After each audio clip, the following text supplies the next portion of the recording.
నమస్కారం. గాజుల సౌమ్య గత సంవత్సరం ఎక్సైజ్ కానిస్టేబుల్గా రిక్రూట్మెంట్ తర్వాత ఈ రాష్ట్ర ప్రభుత్వం గౌరవ ముఖ్యమంత్రి రేవంత్ రెడ్డి గారు రాష్ట్రంలో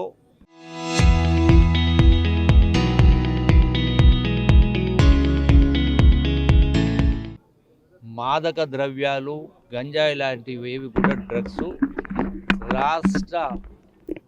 రాష్ట్ర సరిహద్దు పొలిమేరల దాకా తరుమాల ఎక్కడ కూడా అటువంటి ఈ యొక్క మాదక ద్రవ్యాలు రాష్ట్రంలో కనపడకూడదని చెప్పినటువంటి ఆదేశాలు ఇవ్వడం జరిగిందో దానికి అనుగుణంగా ఎక్సైజ్ శాఖ అధికారులు ముఖ్యంగా ఈనాడు గాజుల సౌమ్య విధి నిర్వహణలో భాగంగా ధైర్య సాహసాలని ప్రదర్శించి ఆ గంజాయి స్మగ్లర్ను వెంటాడి పట్టుకున్న సందర్భంలో ఆ వాహనాన్ని అడ్డగించిన సందర్భంలో ఆ దుండగులు ఆ కారుకు డ్యాష్ ఇచ్చి ఆ సందర్భంలో సౌమ్య కింద పడిపోతే ఆమె పైనుంచి ఆ యొక్క కారును శరీరం పైనుంచి తీసుకోవడం కారణంగా ఆ సౌమ్య యొక్క దేహం పూర్తిగా చితికిపోయి చిన్నాభిన్నంగా జరిగిన తర్వాత ఈనాడు హాస్పిటల్లో వారం రోజుల పాటు ఉండి పరమపదించింది, ప్రాణాలు అర్పించింది. ఆ వాహనంలో ఆ ఎస్ఐతో పాటు ఆ కానిస్టేబుల్తో పాటుగా ఎస్ఐసిఎల్ కూడా అదే ధైర్యాన్ని ప్రదర్శించింది. అంటే విధి నిర్వహణలో భాగంగా ప్రాణాలు అర్పించింది. ఈ ప్రభుత్వం ఆ కుటుంబాన్ని గౌరవ ముఖ్యమంత్రి గారు విదేశాలు ఉన్న కారణంగా వారితో సంప్రదించడం జరిగింది. ఆ కుటుంబానికి 1 కోటి రూపాయల పరిహారాన్ని, ఆర్థిక సహకారాన్ని చెప్పడం జరిగింది.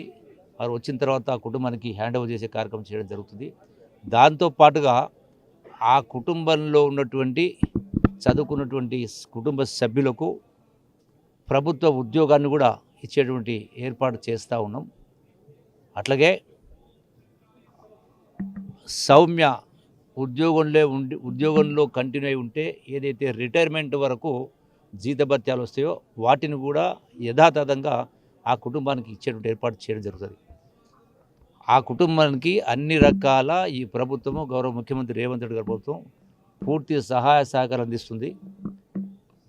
ఆ కుటుంబానికి ధైర్యంగా ఆ సౌమ్య ఇలా ప్రాణాన్ని అర్పించింది. అంటే రాష్ట్రంలో ఉన్న యువత భవిత ఏదైతే ఉందో వాళ్ళు నిండు 100 ఏళ్ళు బ్రతకాలని చెప్పని మరి ప్రాణాలకు తెగించి పోరాటం చేసింది. మరి ఉద్యోగులందరికీ కూడా ధైర్యాన్ని కల్పించాలా, ప్రభుత్వం మాకు అండగా ఉంటుంది అనేటువంటి ఒక సదుద్దేశంతో, అట్లాగే ఇటువంటి దుర్ఘటనలు భవిష్యత్తులో పునరావృతం కాకుండా ఉండడం కోసం ఎక్సైజ్ శాఖ డిపార్ట్మెంటు ఎక్సైజ్ అధికారులకు ఆయుధాలు కూడా ఇచ్చేటువంటి ఏర్పాటు తక్షణమే చేయడం జరుగుతుంది.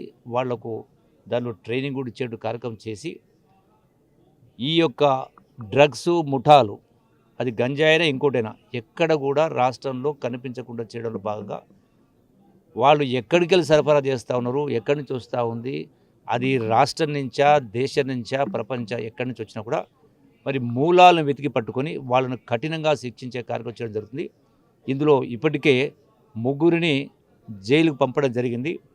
అన్ని రకాల చట్టంలో ఏ సెక్షన్స్ ఉంటాయో ఈ యొక్క జరిగినటువంటి దుర్ఘటనలో అన్ని సెక్షన్స్ పొందుపరిచి వాళ్ళని కఠినంగా శిక్షించడానికి కూడా ఇప్పటికే పోలీస్ యంత్రాంగం కూడా వాళ్ళపైన కేసులు నమోదు చేసి జైలుకు పంపడం జరిగింది.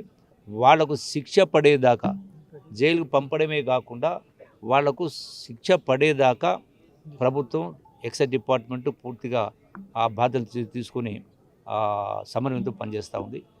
అట్లాగే దీంతో పాటుగా అవసరం అనుకుంటే ఇటువంటి దుర్ఘటనలు జరగకుండా కోసం అవసరం అనుకుంటే చట్టాలను కూడా సవరించడానికి ప్రభుత్వం వెనక్కిపోదు.